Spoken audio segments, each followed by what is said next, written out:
go ahead and select a card. Let's say this one. I'll help out a little for the purpose of this demonstration. I promise I won't look. Remember this card. We'll place it back in the deck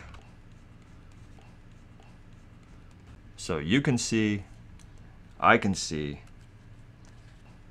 We'll mix it in somewhere and bury it. Now I'm going to make 3 equal piles, as close to equal as I can get. We'll mix these 2 together. And I'll take this pile and turn it face up. If you see your card, don't say anything. And we'll mix them face up, face down into this pile. Never shuffle cards face up, especially face up, face down. We'll make an exception for now. We'll take this group and we'll mix it into here. Now, in a short sequence of simple secondary shuffles, I'm going to arrange all the cards so they're facing the same direction again, except for one card, which will be facing the opposite direction. And that card will be your spectator's selected card. Okay, here we go. 1, 2, and that should pretty much do it.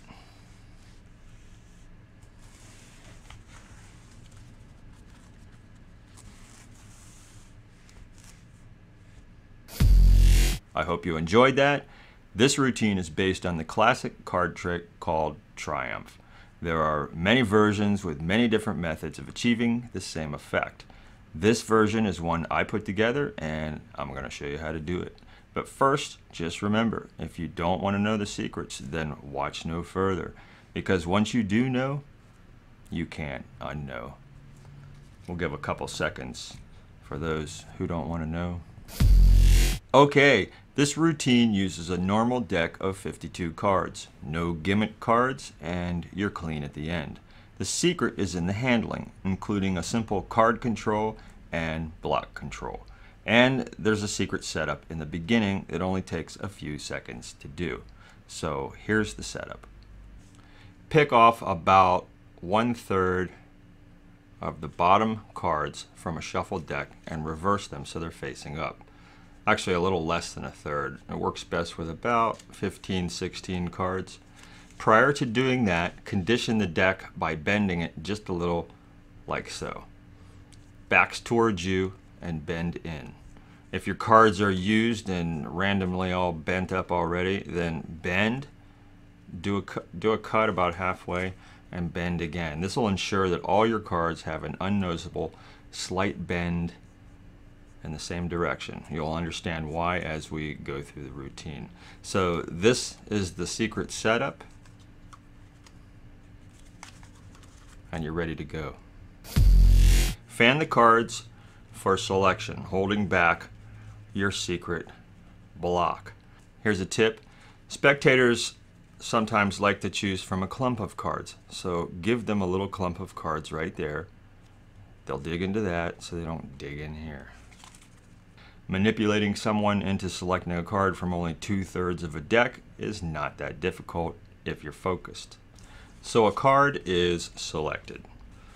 We're going to use the Ace of Spades so we can keep track of the selected card. As soon as they select the card, you're going to do a false tap cut. This is a false tap cut. Dig in about halfway and swing the top half over.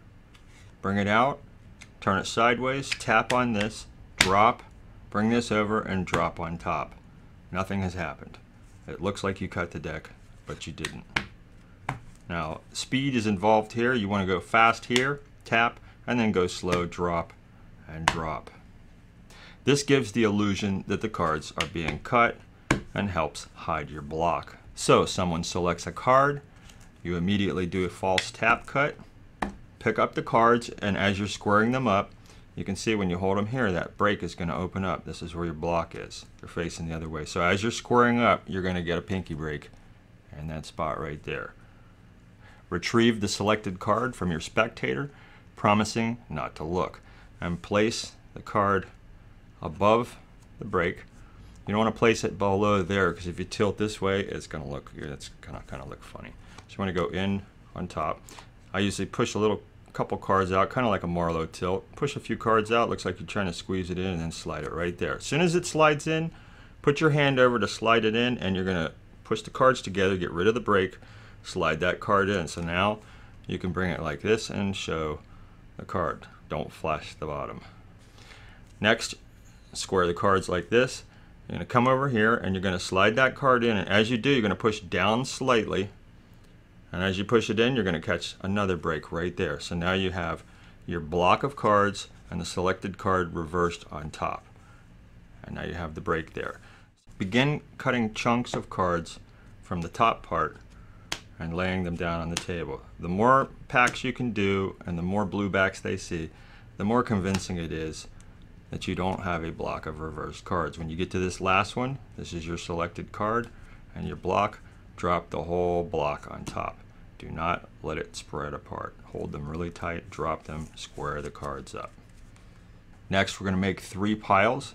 Your first pile is your block with the selected card facing down on top of it.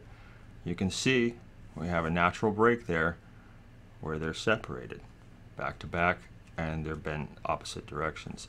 So you can squeeze it together, show people, whatever. As soon as you let off the pressure, relax the cards, that first pile comes right off. That's your selected card, and that's your block of reversed cards. Keep them square, do not flash them. These are regular cards, just split them in half, second pile, third pile. So you have 3 piles. These 2 are normal, and this one is your secret block with the selected card reversed on top. Riffle these 2 piles together. It does absolutely nothing to the cards, but it does a lot to the mind of your spectator. They're seeing all these blue backs. Split this in half, put a half over here, turn this one over, and slide it. And this is when you mention, if you see your card, don't say anything. You know they're not going to see their card because you know it's right there. Square these up, pull these over, do not flash these, hold them nice and tight. You're going to do a closed riffle shuffle. You're going to angle it in such a way that nobody can see the cards going down. Make sure you leave that blue back card on top when you finish, and riffle really fast. Once you get to this point, make sure you don't separate these cards. Take your time, hold them nice and tight, and slide them together so everybody can see these things are being mixed, and push them together. As you're explaining that no one should ever shuffle cards face up, especially face up, face down, show them this way. Turn over the last pile, showing them. Do a closed riffle shuffle, pushing them together slowly. Follow the pattern from the performance. Do 1 cut at about halfway, turn it over, and do the final reveal. You can show the other side of the cards. You're clean at the end, where you can then hand out the cards for a full examination. If you enjoyed this video, then hit that like button. If you'd like to see more videos like this, then hit that subscribe button. Leave a comment if you have something to say, but please no spoiler alerts. And that's it.